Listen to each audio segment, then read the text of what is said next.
आरक्षणासाठी कुणीही आत्महत्या करू नये, सरकार हक्काचं आरक्षण का देत नाही, जरांगेंचा सवाल। तर संयम सुटला तर राज्यामध्ये वेगळं आंदोलन करावं लागेल, जरांगे यांचा इशारा।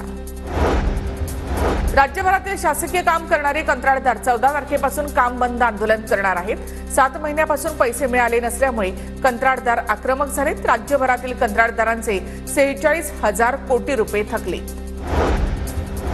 आमदारांनी कंत्राटदारांकडून कामं सुरू होण्याच्या आधी 25% घेतले। 80,000 कोटींचे व्यवहार कंत्राटदारांसोबत झालेत। 20,000 कोटी टेबलाखालून घेतले गेलेत, राऊतांचा आरोप। जनतेशी उद्धट वागणाऱ्या अधिकाऱ्यांना राणे पिता पुत्रांचा दणका।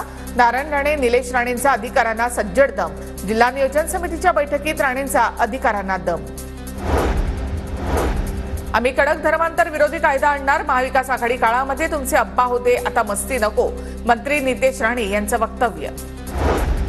संविधानावर देश चालवायचा की मनुस्मृतीवर, राणेंचं वक्तव्य घटनेला धरून नसेल तर सरकार काय कारवाई करणार, वडेट्टीवारांचा सवाल।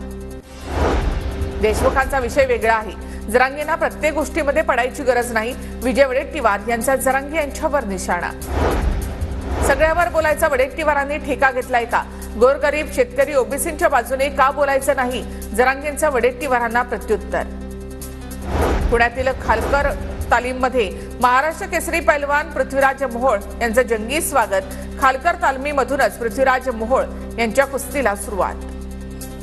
मंत्री गणेश नाईकांचा नवी मुंबईत जनता दरबार। वाशीतील विष्णुदास भावे नाट्यगृहामध्ये गणेश नाईकांचा जनता दरबार। नागरिकांचे प्रश्न सोडवण्यासाठी जनता दरबाराचं आयोजन।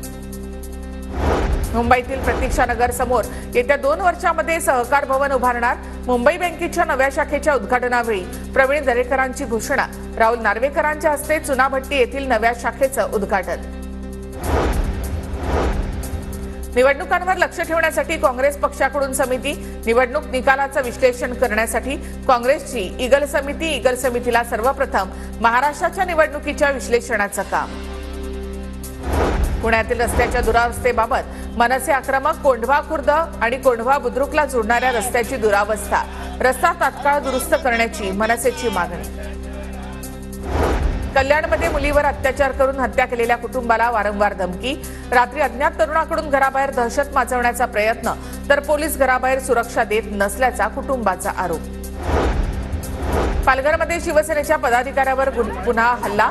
अवैध धंद्याची तक्रार केल्यानंतर जव्हार उपजिल्हा प्रमुख विजय घोलप यांच्यावर हल्ला करणाऱ्या 7 जणांच्या विरोधात गुन्हा दाखल।